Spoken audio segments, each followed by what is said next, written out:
This is the 2022 edition.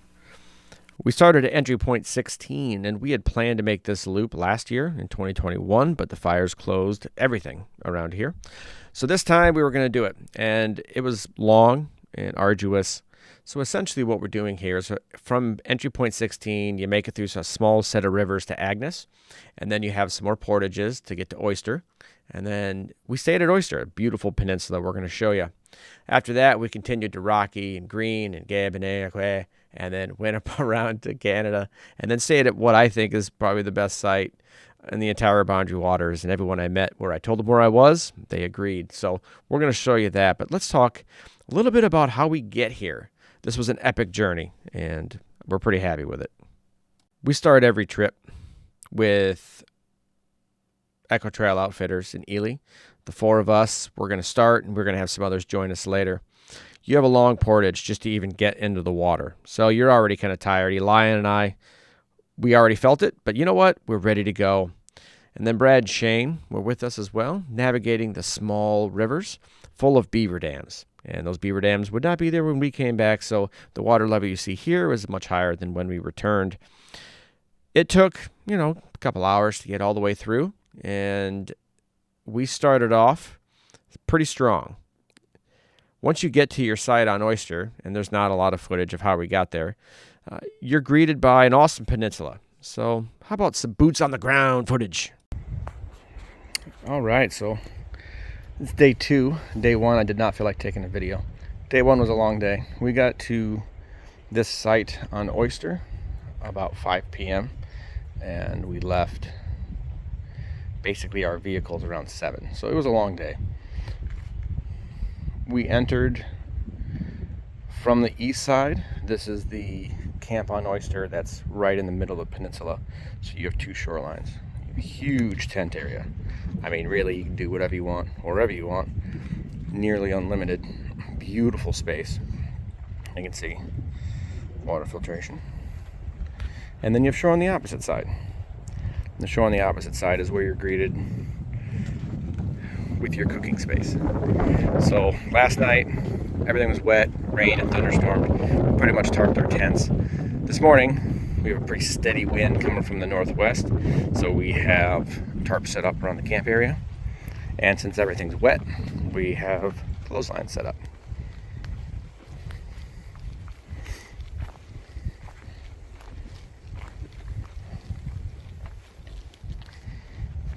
Drying our stuff out. Thankfully, God is good. The sun is out. The wind is constant. So we're going to have our stuff dried out in no time. And we have our tent or a tarp set up for the wind. We have 2 8-foot poles and 2 6-foot poles. And a configuration to basically just survive the wind and puts the peak essentially right over top the cooking area.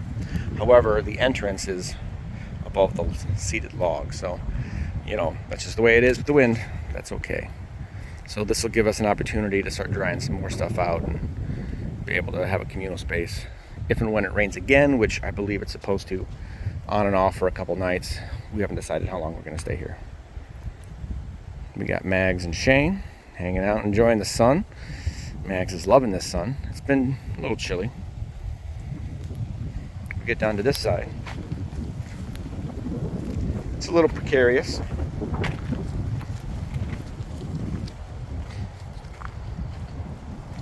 But it's beautiful.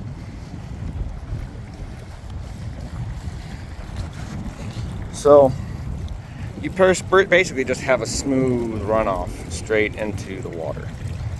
But if you did need to land, you could land here. The rock just kind of continues out, and then you'd at least be able to step on this rock and kind of hike your gear out. I assume this is the way we're going, because we're going to head that way up to Rocky, and then French Lake, and then essentially just try to hit LacLaCroix from this side. Probably have some wind noise. I apologize for that. It is what it is. Maybe I overdub. But sun's out. It's beautiful. There were a lot of amazing aspects about this campsite. It was peaceful. And while you did have the downside of wind from both the west and the east, when there wasn't any, man, you just had this beautiful calm that came across the lake. We had several mornings where we could just kind of relax and enjoy the views. These are all looking out west. And the west did happen to be the better, more calm side for us during our stay. Obviously, your results will be different. We had plenty of windy days, though, as you can see by our clotheslines, which one benefit of having a lot of wind is that you get to dry stuff out.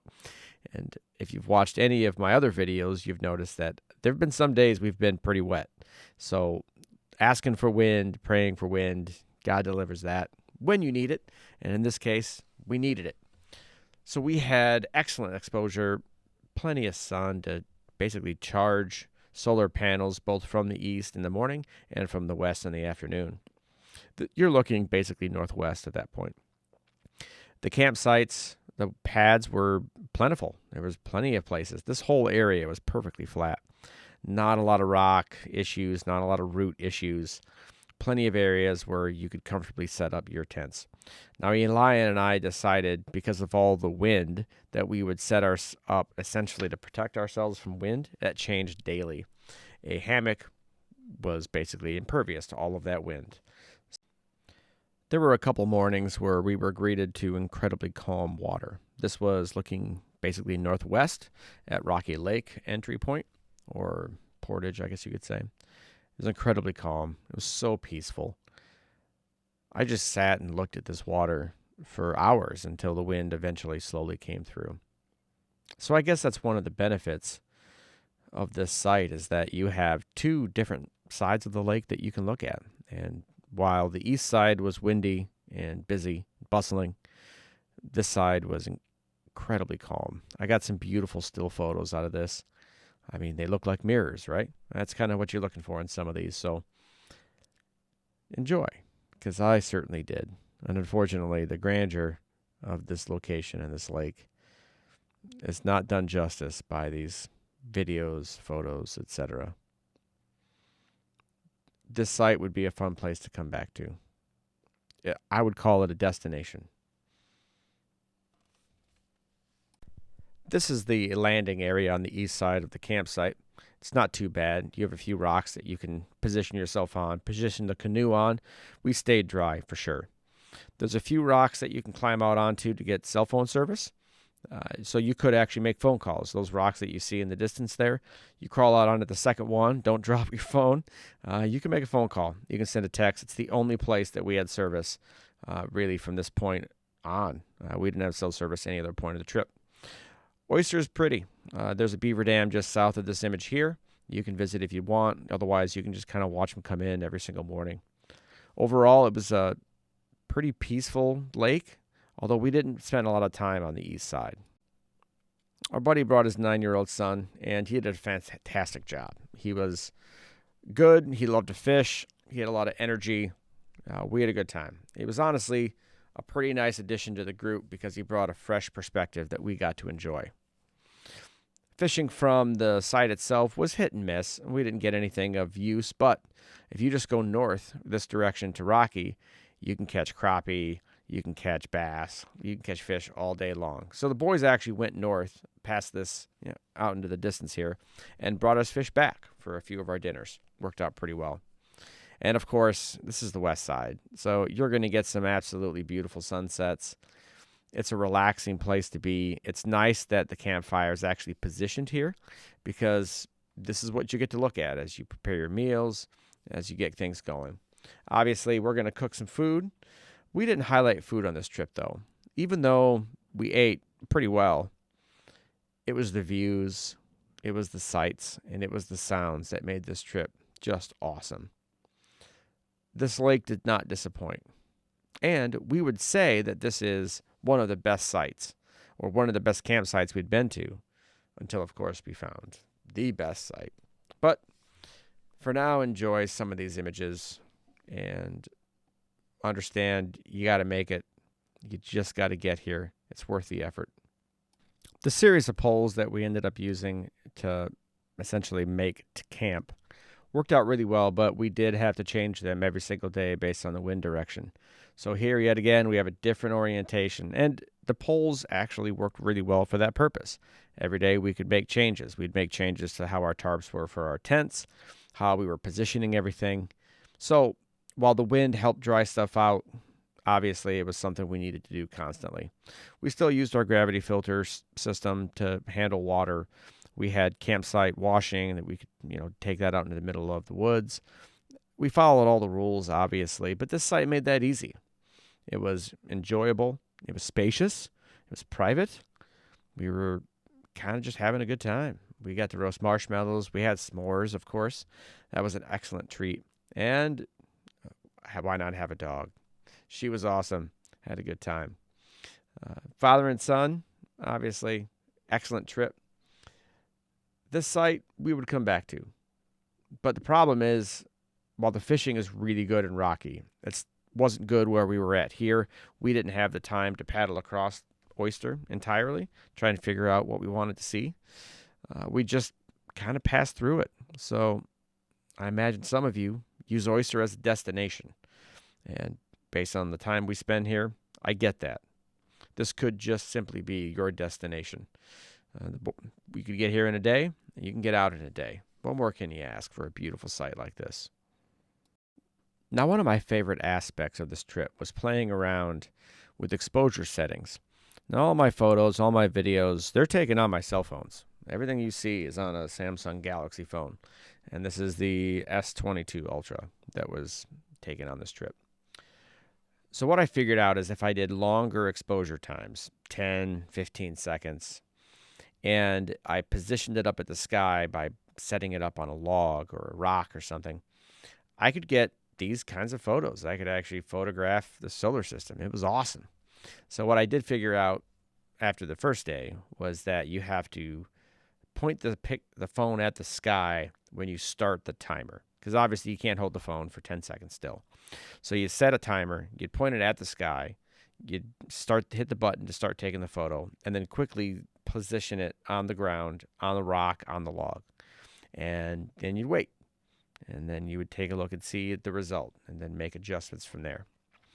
It was totally worth the effort. We were doing this from about 10 p.m. till about 2 a.m. Now, one of our friends, Daniel, had an app on his phone that actually showed us all the solar systems, which was kind of cool to get to see. So we were trying to get M34 in the Andromeda Galaxy, and that's essentially the photos you see here. Then we were playing around a little bit with zoom, and boom, there you go. There's a solar system for you, a nice bright little spot. We were pretty excited that we had the opportunity to take that photo. That was cool. And then we come back over to the west side, and you got a little bit of the northern lights glow, and we notice we can see the stars in the reflection in the lake. So this is us trying to get the Big Dipper in there, and just absolutely awesome. This is my phone background now. Then we realized that what if we positioned ourselves in the foreground and flashed us with a flashlight for a short amount of time? So that way we would properly expose us for a second, a half a second, in order to get these photos. It was a lot of fun. It was awesome. All right, so we are right there. We started off the day on Oyster, went through Rocky, went through Green, went to here. So, yeah, that's what it's called. This wasn't a lot of fun. It actually has a 100-foot elevation from entry to peak and then back down again. And it is gradual and then steep. We're here. We're going to go up here and out here and then make our way back down to Agnes eventually. So let's talk about this site. We chose it because it had a 4-star ranking on average. I disagree with that, and I'll explain why. So we have a not too shabby place to put your canoes, and a not too shabby entry point where this rock gradually slopes into the water. Other than that, though, there's not much you can do over there. And while you are greeted with a beautiful eastern view of this lake, the rest of the rocky faces are fairly unnavigable and steep. But obviously you can walk on them. That's looking south-ish. Now, one nice thing about this site is that you get a block from any south winds and 100% of any northwest winds and west winds. So north, northwest is probably a pretty decent place to be. Anything from the east or northeast you're going to get. So your enjoyment area is located up here.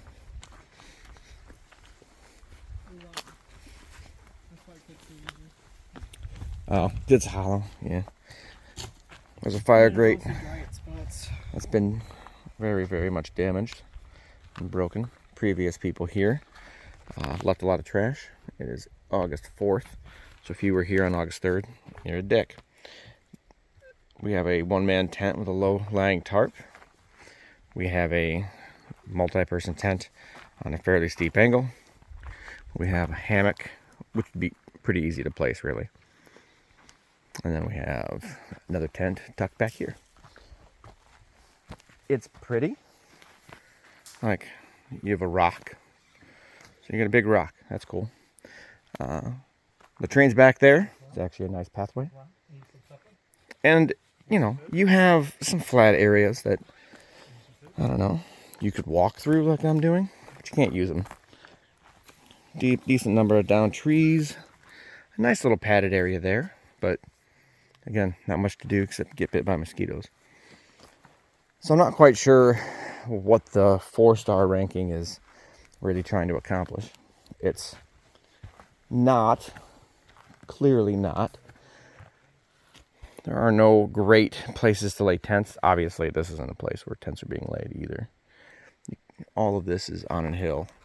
The site we just came from, that was ranked 4-star. I'd give that one 5. That was pretty awesome. Few things about it, not great, and mostly wind you get from basically every direction. But that's true with any great site on a point or an island. So yeah, that's pretty much all this site has to offer. We actually had a pretty long morning of travel. Eventually we made it to the US-Canada border, and we were looking for some pictographs that were labeled on the maps. Saw a few small things, but nothing to write home about. Not anything like what we saw in Lower Basswood Falls. This is not Canada, in case you were curious, and that's not Canada either. Instead, we found respite from the wind on a kind of rock that was between some sites, and then made it around to a site that we could get into. A storm was impending, it was coming in, and the wind was brutal, so we just wanted to find a place to rest. So we found a site that was ranked high on the reviews, but we disagree. Okay, so this is one of 2 campsites on this island, as you can see here. One of the things that makes this site bad is that the whole thing's at a 15-degree angle. 10 to 15 degrees everywhere you go.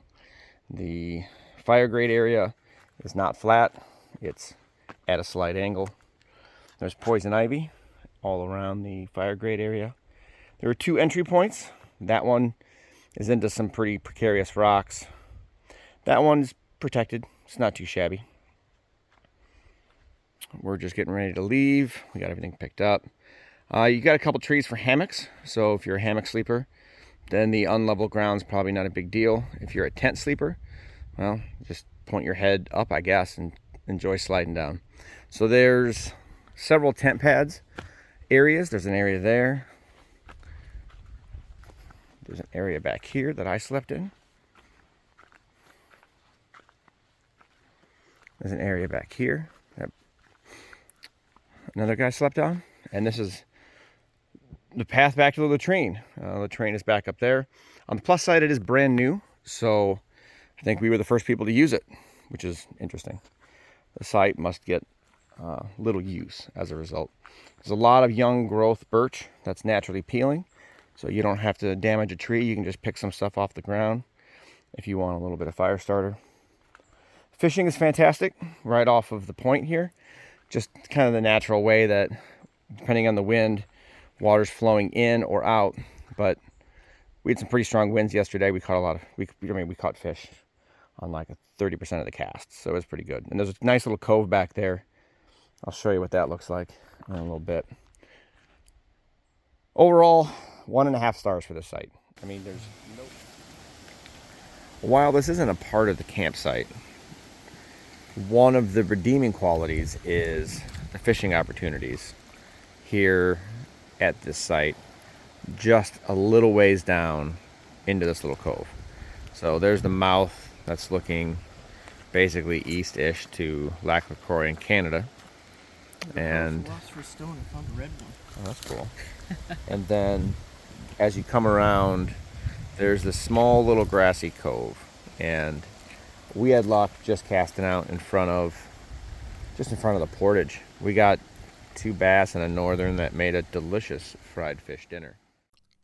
So then we made it to Tiger Bay, and there's an island in Tiger Bay.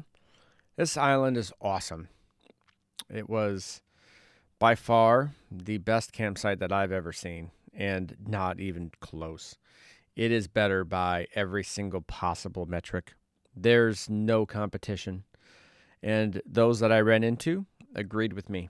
This is probably the best site in the Boundary Waters. You're looking at a private cove with your own little beach. You have a peninsula that sticks out with more than 270 degrees of view. You can relax on your beach. Now, it's not sand, but it's a nice fine gravel. And it is certainly worth relaxing on. You position yourself at the right time of day, you got plenty of sun. This island had a lot of surprises. This was available just by a short little walk, but it was isolated and fairly private away from the rest of the site. A nice place if you even wanted to take a small little bath. Walk right into the water pretty comfortably. What we liked about this island is it felt like a resort. When we would sit out on this rock or come out on the rock to fish, you just felt like the whole world was in front of you. You're looking at Canada now, and most of the views you see off this point are looking towards Canada. This is back towards the U.S. side. So you're viewing down a large distance, long number of miles, all the way up LacLaCroix. You have a couple handy spots for hanging bags and water filtration that are really far away from the campsite. And you're on an island. There were no bears on this island. I know because I walked most of it. The fire grade area is clean. You got lots of nice flat rocks. We had plenty of areas that we could hang out. We set up a tarp just in case we had a sprinkle come in. We had a few. It wasn't too bad. I had a pretty good time. We had some games that we could play. And this was just Elia and I. While we had a larger group at some point in time, there were up to 7 of us, people peeled off early. And Elia and I were the only 2 on this entire campsite, which honestly was a little disappointing. This is a destination site, in my opinion. I would come back to the Boundary Waters and send somebody several days early, or come back myself ahead several days early in a solo canoe, just to wait around like a predator, waiting for the people to vacate this island so I could land on it. It is amazing. It is big enough to handle any size group. You will not be on top of each other. You will have plenty of room. And at night, you are treated to amazing sunsets, just massive skies. There's nothing for so incredibly long. Everything's huge. And this rock just points right out into it. You just set your chairs up on a rock. You're not sinking into the mud. You're not sinking into the sand. It's completely comfortable. You could set a tent up out here if you had any place to actually secure it. It's fascinating. I loved all the views. I loved the colors that we got. As the night would progress, we would just sit out here. And if you had a little bit of a breeze, there were no mosquitoes. Even though this is August and mosquitoes had an opportunity to be thick, out here they weren't. It was just sticking out onto the water, essentially. So any breeze, you could sit out here all night long. The days were beautiful. We actually had a lot of time here. We stayed here for several days with absolutely nothing to do. we just would look at clouds. I can't remember the last time I would look at clouds. Eventually we got bored, played some chess, some checkers. We had a pretty good time. Made some makeshift tables with some rocks, but most of our time was spent in our nice chairs, relaxing, looking out at the water. The mornings were peaceful. Some of the evenings were incredibly peaceful. You had a nice sunrise here, looking east into the cove. Again, calm, beautiful. Every morning you'd come down, you felt like this was a place you could stay. You could just hang out here. You didn't have to leave. Once you're here, you're home. It's essentially how it felt. Now, there were trails that went all over this island, and I got a video where I'm going to take you on a tour of it. As you walk around, you find that there's fishing coves everywhere you go. All the way around the island, you have opportunities to fish, and you can walk to them if you want. This one, a little bit harder to get to because of the trees. You could easily canoe around to it if you wanted to, but you can fish right off this point, all the way around this campsite. Not only is the fishing good, it's really good. We didn't have to spend a lot of time trying to catch food. So we had a lot of time to enjoy ourselves. Usually you go out and you fish for 6-7 hours trying to get dinner. Not here. Just walk around, toss a pole in, pay attention to wind and waves. Think about what the current's going to do, because this point will play with the water and the waves a little bit. It's fascinating. I'm just talking over a bunch of photos that I took because they're all worth looking at. At the end of the day, if you have an opportunity to get to Entry Point 16, I strongly recommend you make this a destination. Paddle straight through Agnes, get to Tiger Bay, and beeline for this exact campsite. And if it's occupied, ask them when they're leaving and stay hopefully long enough on a neighboring site to join them that morning and help get them the hell out of here, so that way you can have it all to yourself. You won't regret it. There's absolutely nothing about this site to miss.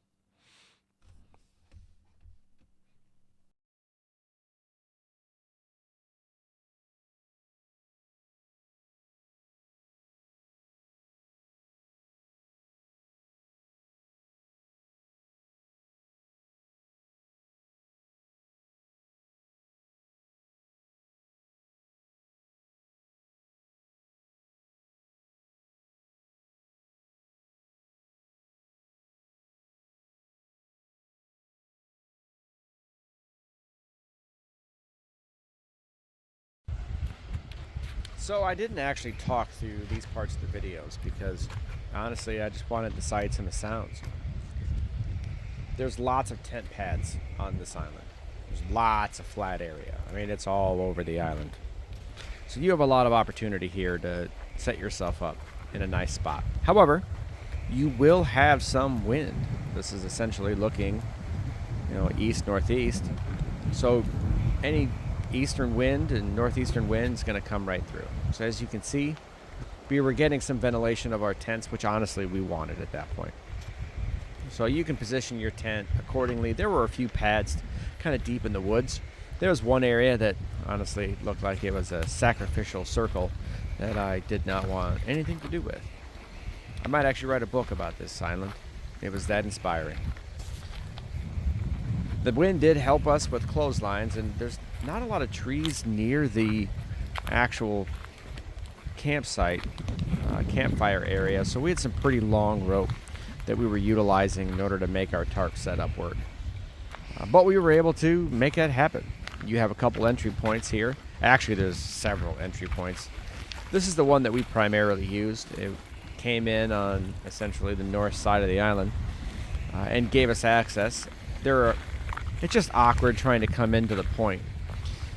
Now this area is huge, and again the tent poles, they helped us out tremendously here to keep height up.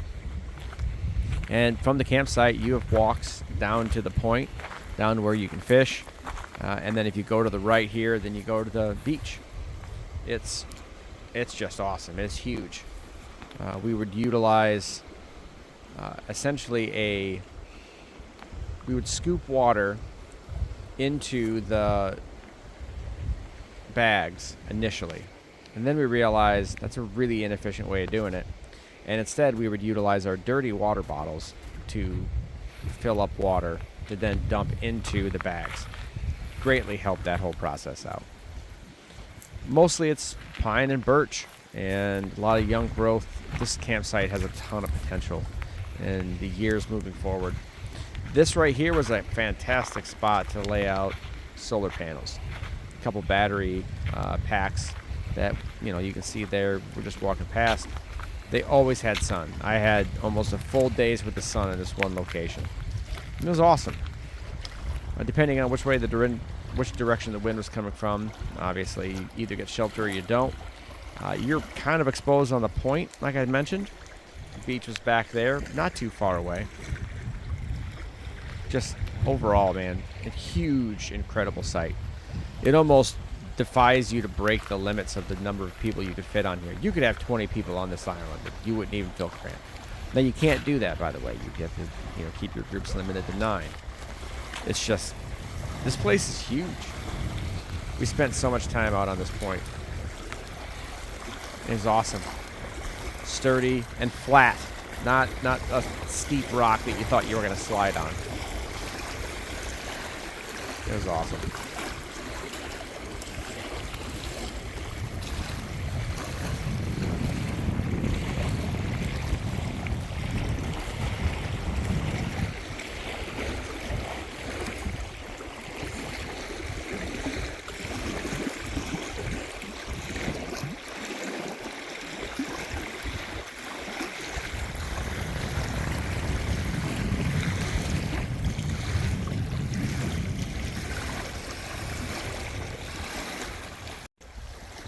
The beach was just a bonus, really.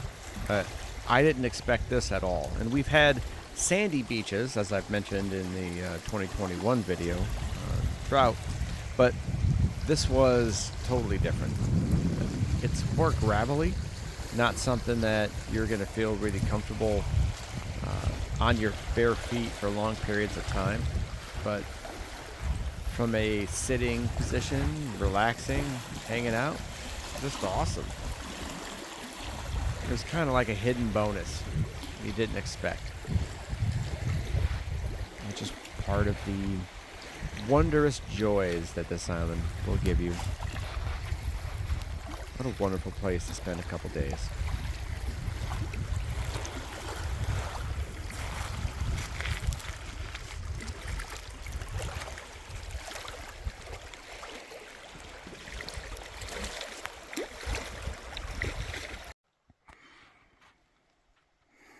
Now, if you come to the east point of the island, you're greeted with yet another beautiful thing. You're greeted with an isolated little cove. You'd be better off canoeing here than trying to walk through here with poles. As I carefully step my way down. I mean, that would be fantastic fishing, given the luck we've already had. But the other thing you're greeted to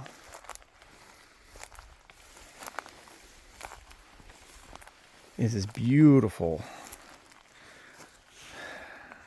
rock cliff face for this other island.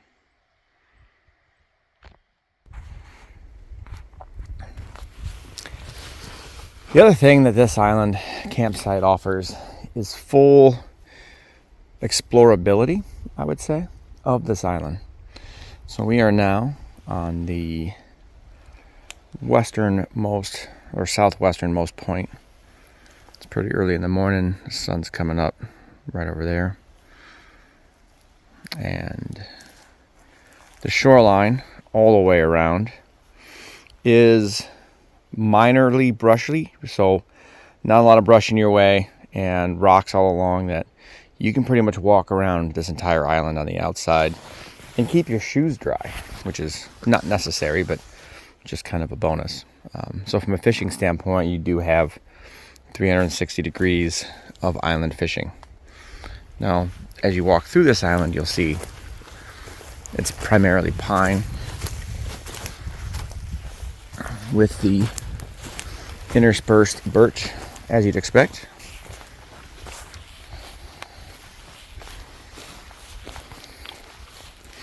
So to that far point, there's of course a bit of a battened down trail.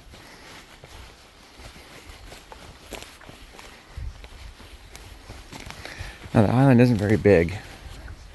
It's only going to take us a minute essentially to walk to the other side, but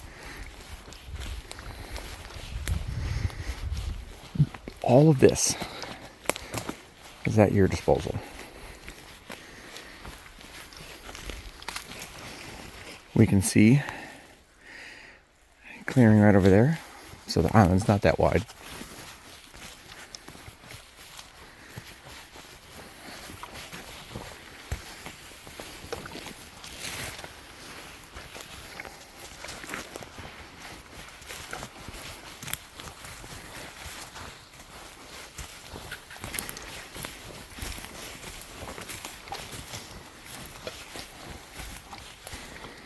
And the whole time, you're greeted by the sounds of water and the sounds of wind.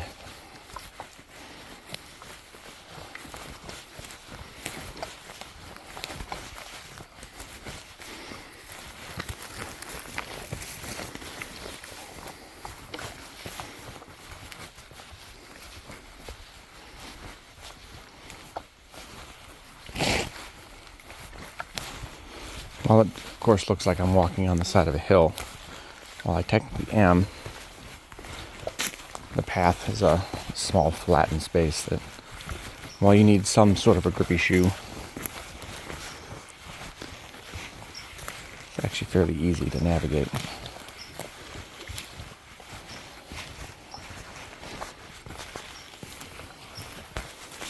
And now we're starting to approach the campsite. And I want that path.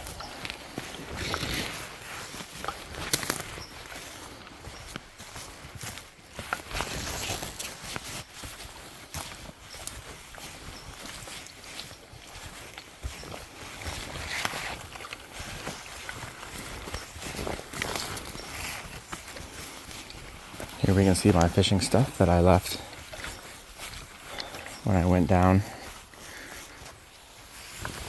and came up from the shore. So I was able, from the shore,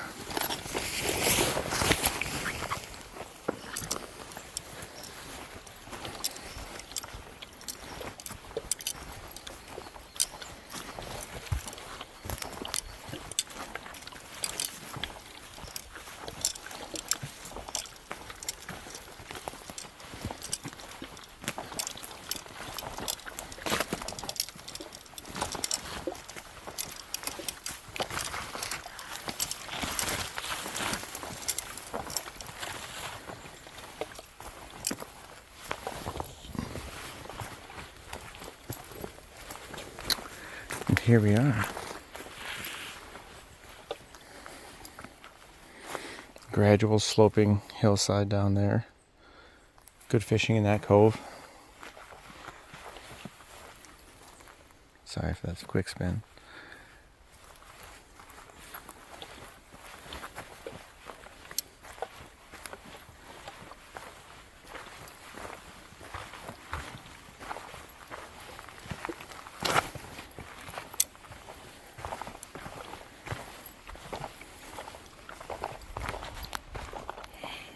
I'm back at camp.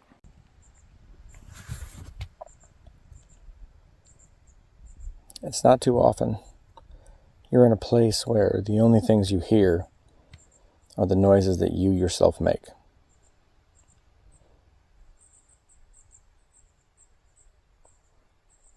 Today it's calm. It's hardly a breeze. That does mean the flies are out, so they're also chiming in.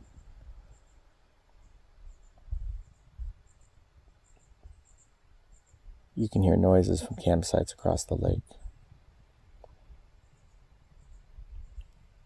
When a motorboat in the distance in Canada runs the boundary, 10 minutes later you get the waves. perfect rhythmic waves that collide with the rocky shoreline and reflect in a beautiful pattern. It actually does a pretty good job of representing how sound behaves.